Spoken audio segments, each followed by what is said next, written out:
Netcasts you love. From people you trust. This is Twit. Bandwidth for Android App Arena is provided by CacheFly at CacheFly.com.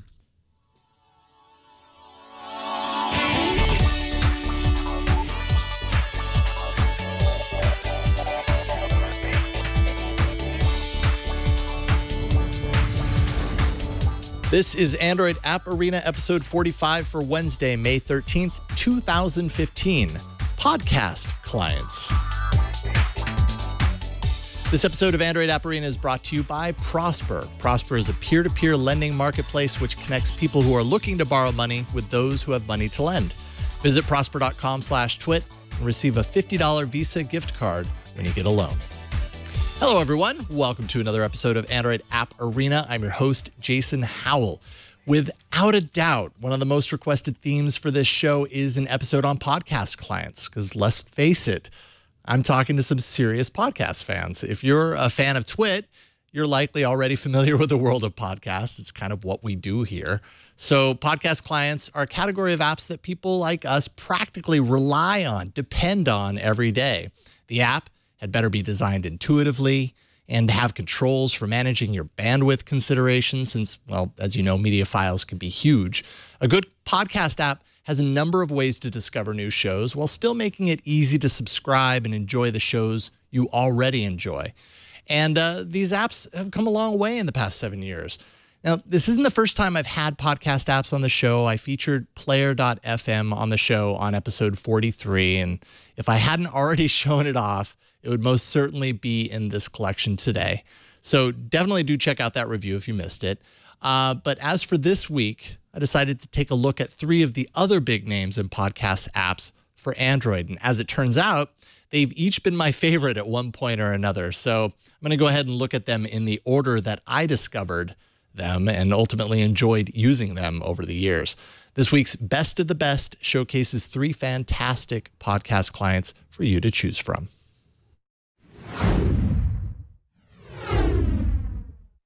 My first crush when it came to podcast apps for Android has actually been around a long, long time. We're talking 2008, about the time Android became a publicly released platform. Doggcatcher, that's spelled with 2 G's, was always the podcast client for people who wanted complete control over their feeds, and it's still jam-packed full of customization options. Doggcatcher has evolved to not only handle audio and video podcasts, but also straight-up news feeds. You can slide out the side navigation for access to a number of important sections. There's Subscribe, which surfaces all the ways you can add shows to the app. Doggcatcher aggregates some of the top shows available and also presents content by network, by category, by recommendations, based on the feeds that you've already subscribed to. And of course, if you have a feed URL, just plug that in directly. Set up categories and drop your shows into those categories, and you get automatic playlist management within the app. Looking at your list of episodes, you can always tap any episode to add it to the download queue. And once that's downloaded, that tap will then begin playback with those controls down at the bottom. You can tap that album art, and that'll launch the player into what it calls car mode. Here you'll get larger media controls, plus some variable playback speeds. There's also a sleep timer up top, though a sleep timer in car mode, that's interesting. And more expanded info on the show that you're listening to, plus what's up next. And then there's the Settings tab, which is where Doggcatcher's legacy lies, actually. Inside, you have an expansive number of ways in which you can control all aspects of the operation of the app, from update frequency and behavior to headset controls. There's notifications and the feedback that you get there, Chromecast activation, and of course, full backup and restore options so you won't lose everything after all that hard work. The developers have improved Doggcatcher's UI a lot over the years, but some things still feel a bit buried and unrefined. For instance, switching the feed view between list and tile requires an app restart for the changes to take place. And there's no denying that this amount of tweakability makes some settings kind of hard to find. But if you're willing to spend some time gaining maximum control over your feeds, Doggcatcher is worth checking out for $2.99 in the Play Store.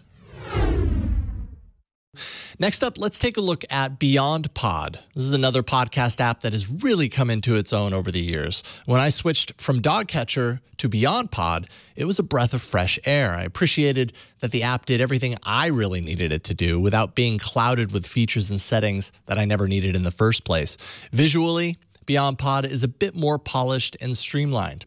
Under What to Play, you get a list of the latest episode for each feed that you follow and subscribe to. You can switch between compact cards and more informative cards that show off part of the episode's description, the total running time.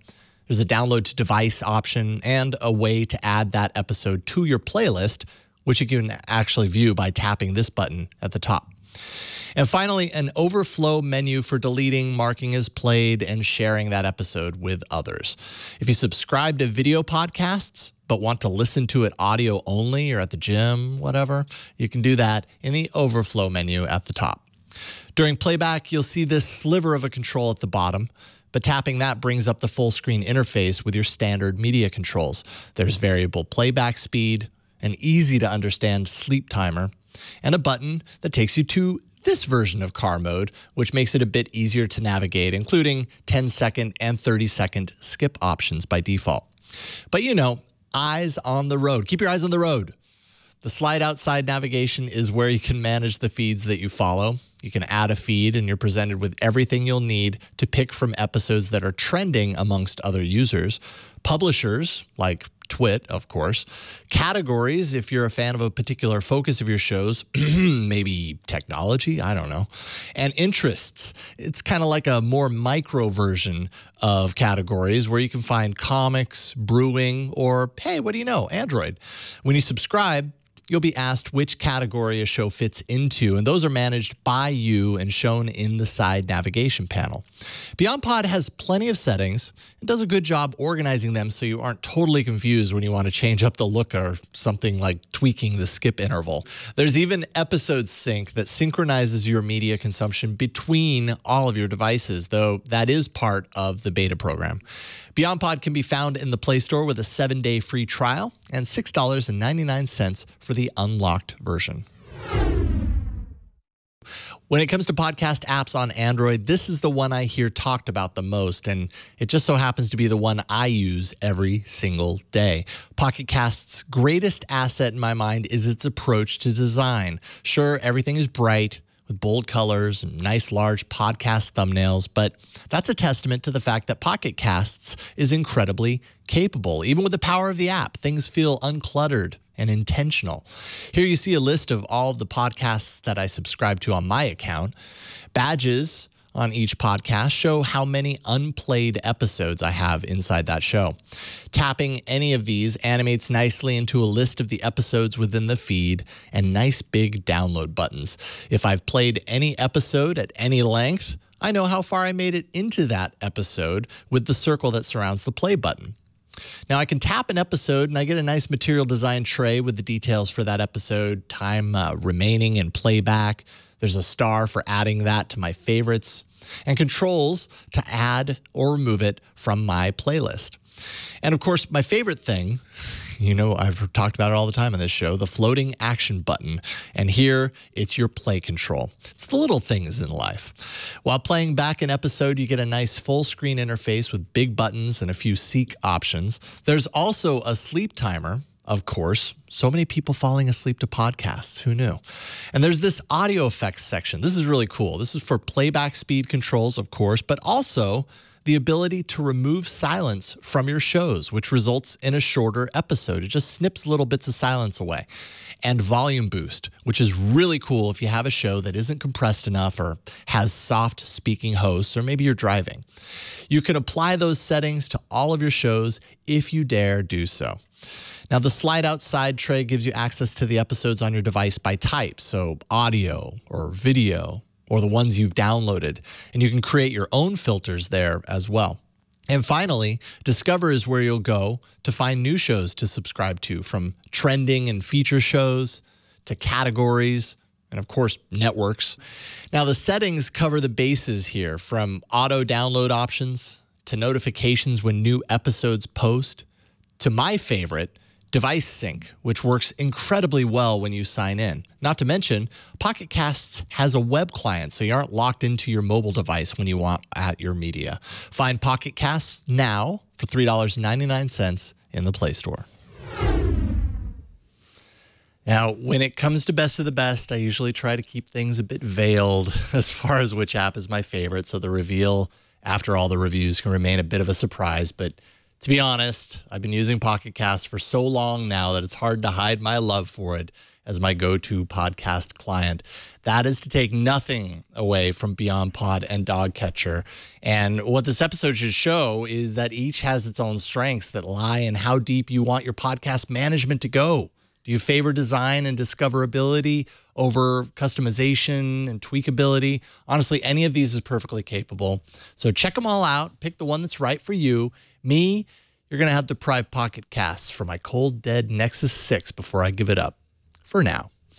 All right, before we move on, let's thank the sponsor of today's episode. Now, let's face it, there aren't many good ways to borrow money when you need it. Friends, family, credit card companies, traditional bank loans. But now with a low fixed rate loan with Prosper.com, there's a better way. You can borrow up to $35,000 in as few as 5 days and use the money for just about anything you desire. Pay off high-rate credit cards, fix up the house. You can put it into your business.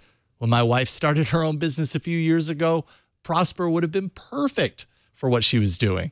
Prosper's online marketplace connects people who need money with those who want to invest in you. Don't rack up more debt on your credit cards. You pay them off with Prosper. To check your low rate instantly without affecting your good credit, you can go to prosper.com/twit. Now, and for a limited time, Prosper is giving Twit viewers a $50 Visa gift card with your low interest loan. You can get up to $35,000 in your account in as few as 5 days and a $50 Visa gift card. Go to prosper.com/twit for this special offer just for Twit viewers. And we thank Prosper for their support. All right, last weekend was one of the most important holidays known to humanity because without Mom, we wouldn't be here, right?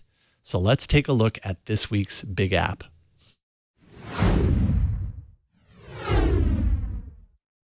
Okay, so this week's big app doesn't necessarily fall into what I would normally qualify as a big app in the sense that a ton of people are talking about it. In fact, it's relatively unknown at the moment, but incredibly timely.